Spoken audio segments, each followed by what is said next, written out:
We start here this hour. 3 men arrested for an alleged racist attack in Maselspoort on Christmas Day were back in court today. The case has now been postponed to February for further investigation. The accused face charges of assault and criminal injury for allegedly attacking 2 teenage boys. The third suspect also faces a charge of attempted murder.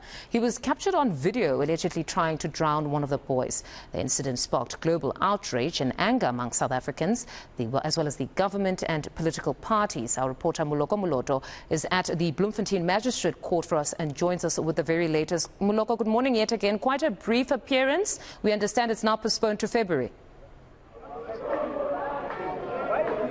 Good morning, Mfundo. It really did not even take more than 10 minutes for the 3 men to appear before the Magistrates Court in Bloemfontein this morning. And as you said, their case is now postponed to the 28th of February. The state is saying that it still wants to continue with investigations, and it pointed out that they must still get hold of a particular video. At this point in time, I'm not too sure whether it is the same video all of us have seen on social media which they still need to get hold of, or whether there's possibly another different video footage which they still need to get hold of. But what we know is that the state is saying that video which they want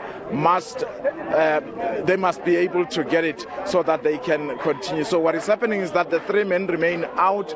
2 of them, those who are facing common assault and criminal injury, are out on warning, whereas the third accused, number 3, who faces an additional charge of attempted murder for when we saw on the video footage as he was apparently trying to drown the youngster, and he is out on 20,000 rand bail. But let's get reaction. The ANC Youth League's spokesperson Piwe Mate in the Free State, sir, your reaction, but also to people who would say you as political parties are now jumping onto this case. You're making it political.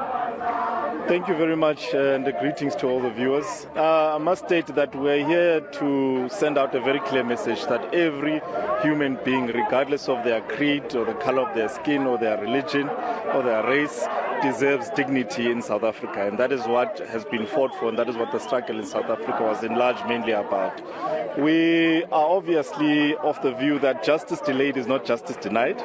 However, we'll be following this case very closely, and we do not understand why is there such a lot of secrecy or confusion around this video footage. And we warn state authorities that they should not try to bungle this case, because this is a very important case that deals with a very critical issue that has been facing the province for quite a number of years. We are of the view that we will follow this case quite closely and grant law enforcement authorities the opportunity to further investigate, but we will also be going ahead with what we had stated initially, that we'll be approaching the Human Rights Commission to further investigate the human rights abuses that occurred on that specific instance, because this is not only a criminal issue, but it's also a human rights abuse, because there's key issues and elements of discrimination that have been imparted on the Nakedi brothers. Yeah, but you as politicians are known to be subjective. You do hold a particular ideological orientation, and some people are saying politicians stay out of these matters, let the law take its course. Well, we cannot be immune to what is happening in society. Racism is a societal issue. Racism is something that affects us all. And regardless of political persuasion, I do think that all of us as South Africans, given the history that we come from, need to have an element of agency when it comes to dealing with issues of racism. So no, politicizing this issue is a rather unfair assertion, and it's also very narrow-minded in the sense that this issue is actually a societal issue that needs to be given the serious attention that it deserves. All right, my brother, thanks very much. Let me get you here quickly from the ATM. Say, specifically, what do you aim to achieve as you come here to court? Well, as the African Transformation Movement, we made a promise to our community and to the family that we're going to follow up on this matter up until it is finished, it is completed. We are a little bit disappointed with the postponement that took place today at the court, because as we all know that this incident came into our eyes, to the nation's eyes, through a video footage that we all saw on social media. So, but then the reason given today is not satisfactory enough, but as the African Transformation Movement, we're going to make sure that we follow this case up until justice is All right, sir. Thank you so much for your time. Fundo, I just want to quickly bring in the MEC for Economic Development in the Free State. His name is Moloko Moloto. Sir, you were among the first people to speak out when this controversy broke out. I wonder if you have had an opportunity of speaking to the owners of the resort or anyone else who matter, perhaps even the accused and their families. Yeah, for sure. Thanks very much. Indeed, we have met the establishment on the very first day after the incident. We have met the parents of the victims. We have not went in so much details talking to the victims, just to allow them time to heal out of this. But we have met quite a number of stakeholders who are involved, including the NPA itself. Yeah. From the establishment's point of view, we just heard today in court the state saying that it still needs to get hold of a particular footage. Do you have any idea whether there's cooperation between the establishment and the authorities? No, for sure. We have on good record that the establishment has been cooperating from day one. When we went there the second day after the first day after the incident, the establishment has already given the police access to the record. And I think that was confirmed here. Perhaps as a matter of clarity, the awaiting of the video is not being awaited from the establishment. That was given on the first day. That video is just going the necessary processes within the criminal justice system so that it could be ready to be presented to court. So I think that's what we have been briefed about, and we are quite happy with that progress. Lastly then, MEC, we all know racism is a problem not only in our country but across the world. But you as leaders do have certain responsibility, especially when emotions are high. We had the president during the January 8th statement saying that the two youngsters who were attacked should not be scared of white people. White people's time is over. Do you get a sense that the criticism that is leveled against you as leaders, that perhaps you are not trying to reconcile and trying to ensure that you mend these tensions that are there, that such criticism is justified? I may not totally agree with it, because if you remember, since the dawn of democracy, or even before that, we have not fought for the society where we could have vengeance, number one. But two, fighting racism doesn't mean you had to reciprocate what was happening before. So I think as leaders who are quite correct in the messaging that we're issuing out, that we are promoting coexistence of the people. And those that are not willing to be part of the society which we are seeking to build, they should be isolated and being attended to as such.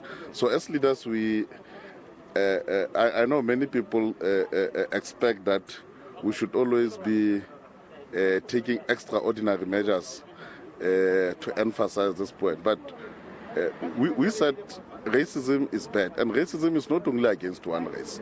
So we can't promote again racism against the other one. So as the leaders, that's why our message has always been coexistence. We want an unracial society. Yes. Thank you so much, MEC Moloko Moloto. Mfundo, if you still have time, I just want to bring in the family of the two youngsters who were attacked there. Datenagedi, you're the father. I'm not too sure. Thank you so much. Maybe let me start with you.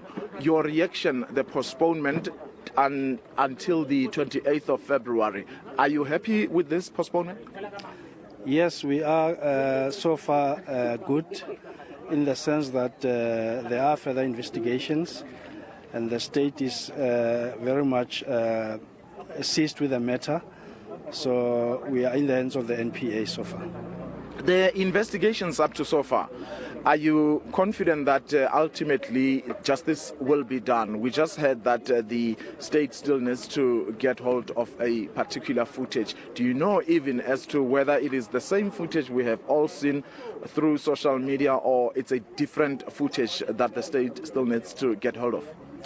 I cannot comment on ongoing investigations. It is a prerogative of the state, and our interest is to see justice being pursued.